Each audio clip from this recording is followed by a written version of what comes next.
Hello everybody, this is Dr. Novak. In this video I'm going to talk about CO2. This is an ISTA regulator, CO2 regulator. It comes with and without a bubble counter, and the one I use is the one without the bubble counter. I have a separate bubble counter that I use. These are not cheap. I just looked, it's about $109 for one without a bubble counter and a little bit more for a bubble counter. Very good. The needle valve is excellent, and they sell other products such as this stand that you can put your cylinder in, your 5-pound CO2 cylinder in. And another thing I'm going to talk about in this video that may be interesting to you is this. This is a pH regulator. It comes with calibrating fluid for 7.0 and 4.0. It's very accurate, and it will control your CO2 for you. Let me untangle this for you.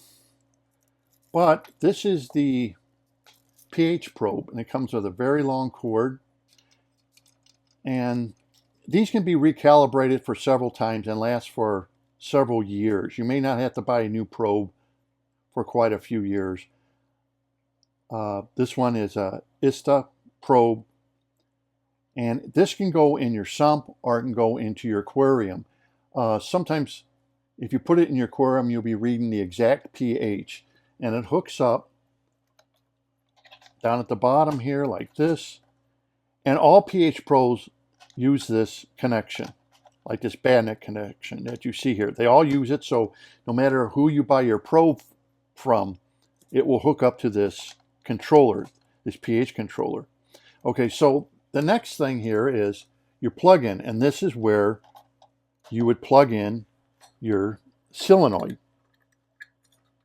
Okay, your solenoid would get plugged into here. This is a 3-prong, so you would have to have a converter to switch this over. But your plug would go into there, and this then would control your solenoid. This is to plug it in for your power. So what does this do? Well, this is for hobbyists who really want to know what's going on with your pH, and it will read your pH. So let's say if you wanted your pH to be 6.5 or 6.8, you got real hard water, you can't get your pH down. You can use CO2 to bring your pH down, as we all know. So you calibrate it so you have the absolute correct pH, and then you hook it up to your solenoid and put your probe in the aquarium, and this will read your pH exactly.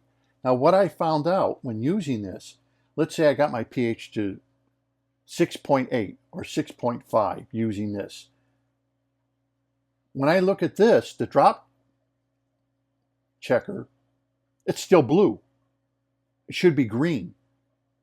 Well, if I keep putting in more and more CO2, I can overdo my CO2 according to this, and my pH would begin to drop.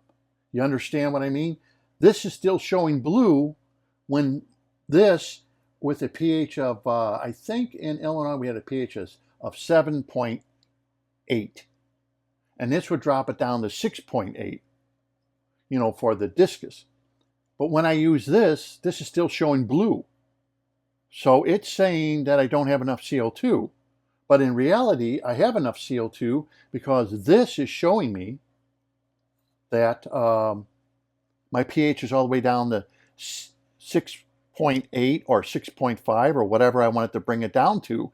And I know I just calibrated it, so I know the CO2 is working. I know the CO2 has brought down my pH, and I can see by my plants photosynthesizing, they're doing everything they're supposed to be doing, but the drop checker is still showing blue.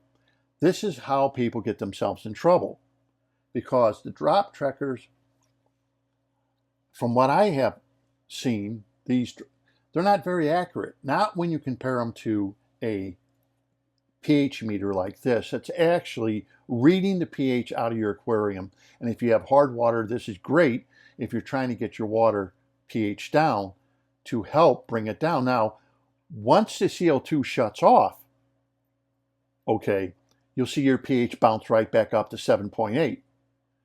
You turn on your CO2 again, and it will start bringing that pH down. Now, you can keep your CO2 on if you want, day and night, to keep that CO2 regulated at 6.8 or 6.5.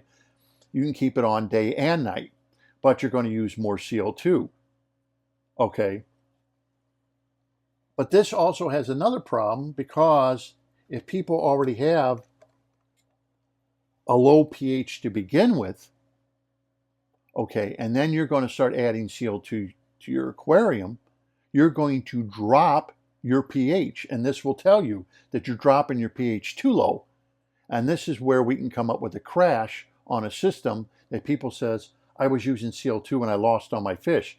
Well, sure, if your pH was already low and you start injecting CO2 into aquarium, you can bring that pH down to 6.5, 6.2, 6.0, and it's too much of a swing, pH swing for the fish, and you kill your fish. You maybe didn't have that much CO2 in your aquarium, but that is what happens. So these drop checkers can be misleading in the part of what CO2 can do to your pH by dropping it. So what I do as a rule of thumb, because I've done this for so many years, I don't even have a drop checker in my tank. I know that 2 bubbles per second is good. Okay. I can test out my pH. I can see my pH is stabilized at 7.5 here for Florida. I know that. I've already tested that. The drop checker will still be blue, but yet that's enough CO2 to have my plants photosynthesize, as you saw in my last video. You don't need to get your CO2 up to 30 parts per million. You don't need it that high. If you're only running about 3 parts per million without CO2, even a small boost of, let's say, 10 parts per million is going to make a huge difference in your plants photosynthesizing. Trust me, it's going to make a big difference. You don't have to get it up to 30 parts per million to have your plants grow decently. 10 parts per million, 7 parts per million, that's okay. Anything higher than 3, because I've literally taken tanks that had very low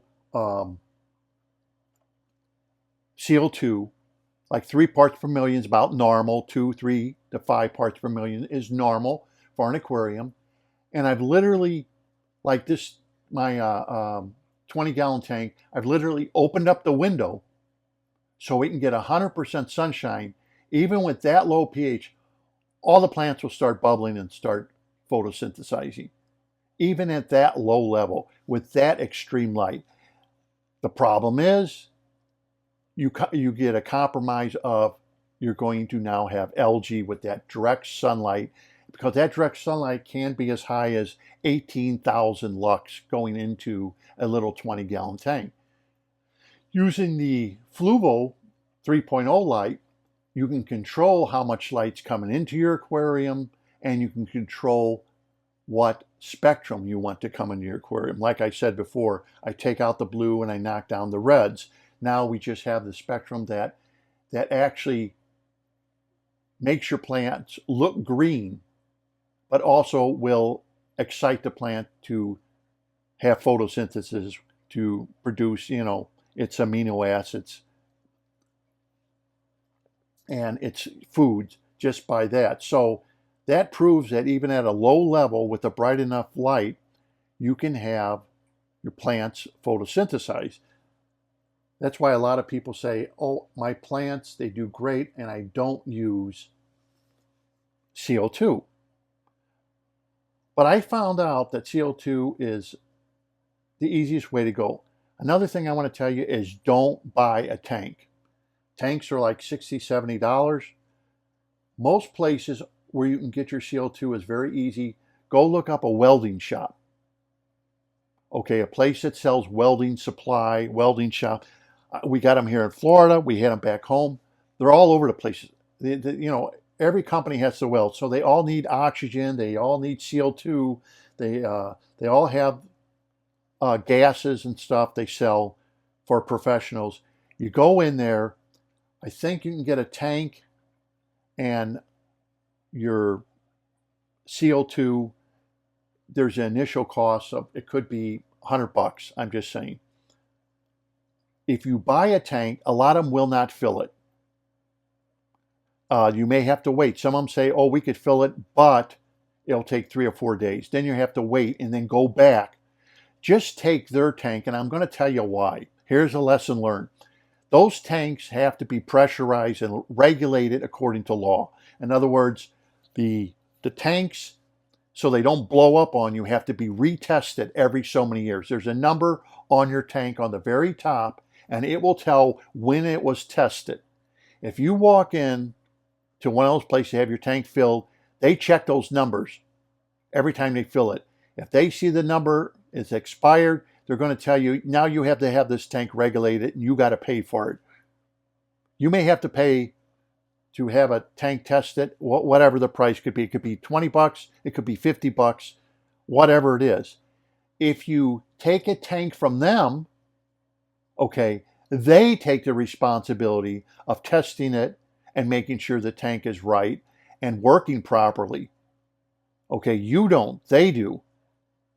So let them take the responsibility. If the tank goes bad, if a valve goes bad, you just let them know. They take the responsibility for it, because don't forget, they're selling to professional welders and everything else, their product. And there's different CO2s. There's a food grade CO2 and there's a normal grade CO2.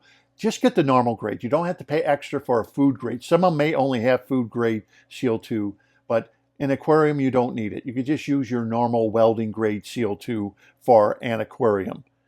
You don't need the food grade for your aquarium and pay extra. A lot of them will charge you extra for food grade CO2 versus just the normal CO2 that a welder would use. And I've used them both. They both work the same. I have not noticed a difference in the CO2s, but right now I am using just the normal grade CO2, not the food grade. So these are things why people get themselves in trouble.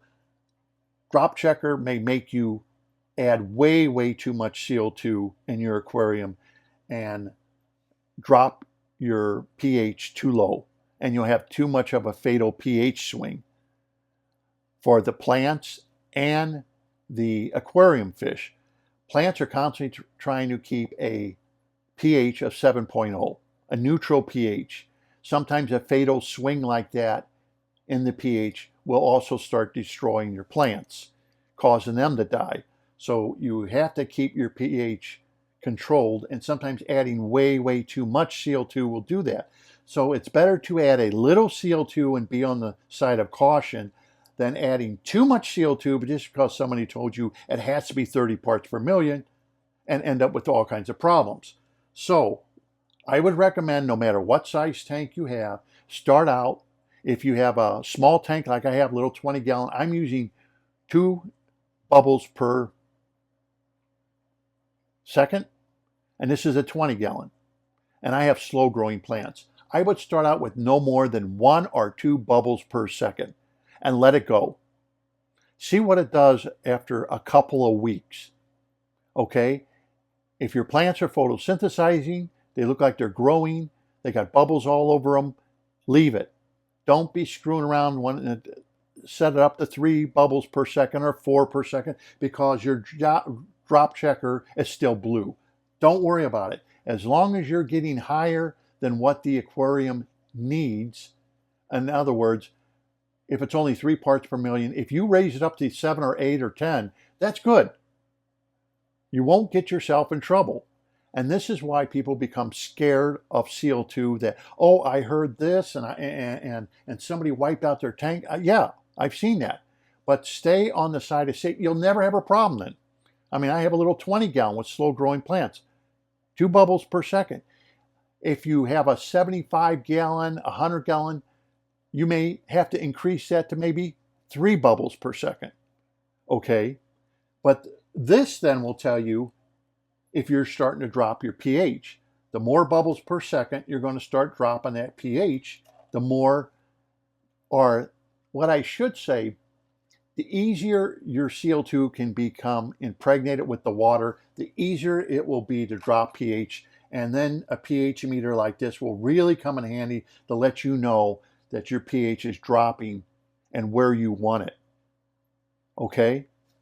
I'm not trying to make this complicated. It's really a lot simpler than what you think. But I've seen too many people get in trouble. It's not talked about. All people do is they see these drop checkers. They're nice and green. They only have a little fish, but you can really mess yourself up by trying to get these things green, because it takes a while for this to turn colors. So during the meantime, you may keep setting it up, not thinking that it's going to take a while for this to turn green. Yellow means you're too much, and before you know it, you've overdone it and it turns yellow, and you can wipe out your tank that way.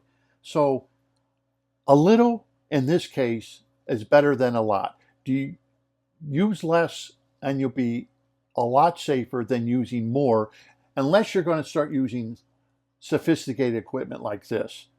Then you'll be rest assured that your pH is not going to start dropping and diving on you, going into the 6s. Remember, this can drive pH all the way down in the 5s.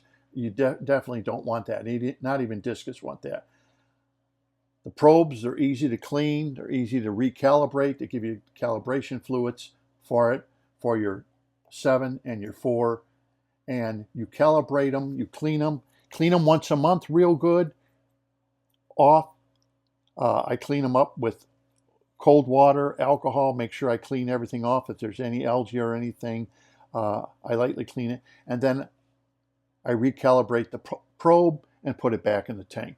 So you only have to do that 12 times a year. No biggie. And most of these probes are going to be in a place in a corner where light's not going to get to them and have algae growth on them. And as you can see, this probe, you can see the calcium from the hard water that's already built up on this probe, because the water in Chicago is so hard.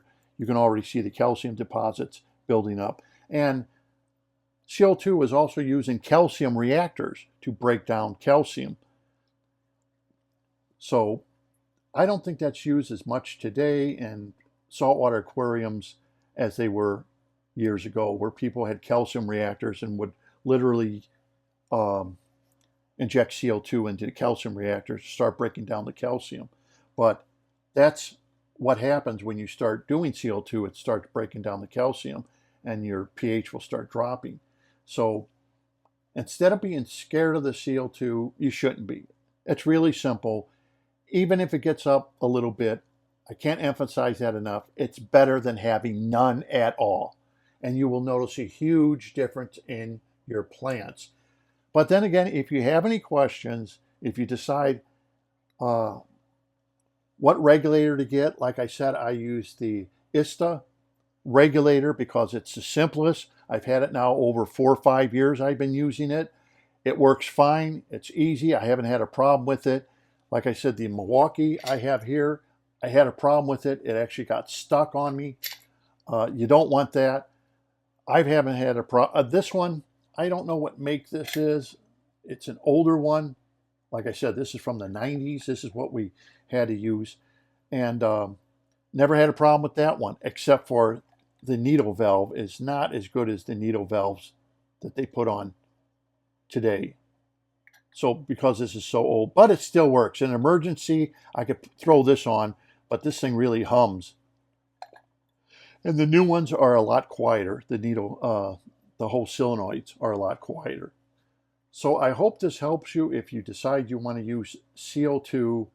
If you have any questions or anything, you put them in the comments, or you can email me if you're having troubles, or if you're a little scared, or you're not exactly sure. But like I said, the ISTA regulator, it's going to cost you about over $100. I just looked it up. I think it's like $109. So it's not cheap, because some of these regulators you can buy for anywhere between $60 to $80. The ISTA one's going to cost more. Like I said, it doesn't come with this even. It's already been preset. All you do is hook it up, tighten it, hook your lines up. You don't have to worry about blowing out any of your membranes in it. Everything's been preset. I've never had a problem with it. They work perfectly. I've used them when the tanks have completely went down to nothing. They work all the way. They run your stone. I prefer, like I said, the Fulva. I'm not advertising Fulva, but I'm just telling you the reason I like these. It's the ceramic disc in here is very easy to pull out of here. This rubber piece. All this is a rubber piece, and then there's a ceramic disc in here. You pull it out, you clean your rubber piece, you clean this ceramic disc, like I explained to you, and it's reusable. You don't have to keep buying these discs. And this disc is, I'm going to say 4 years old. This is 4 years old. And I just keep cleaning it. If you do eventually have a problem, I would think, with them, then you can throw them away. They're about $6, $7 to buy a disc. And it just unscrews and you put the new disc in and you're ready to go. That's what I use. I always like to put my CO2 bubbler at the very bottom of the tank. I don't put it in mid-tank. I put it at the very bottom of the tank so the bubbles can rise up the longest length possible. If you have a sump, then I would put the bubbler next to the sump pump so the pump would suck in those bubbles, stir it up, break the bubbles apart, and send it into the tank. And what it should be sending into the tank is oxygen. The CO2 should be now part of the solution. Okay, so let me see. Aquarium Co-op showed the same thing.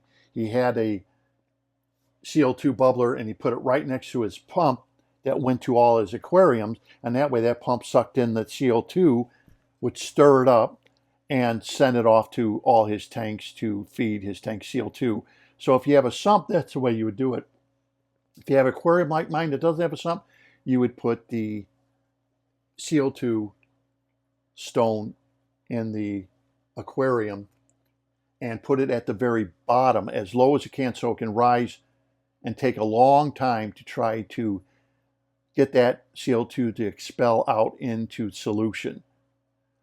So I hope this video helped you if you're thinking about CO2. But if you do have questions, if you're not sure about something, let me know.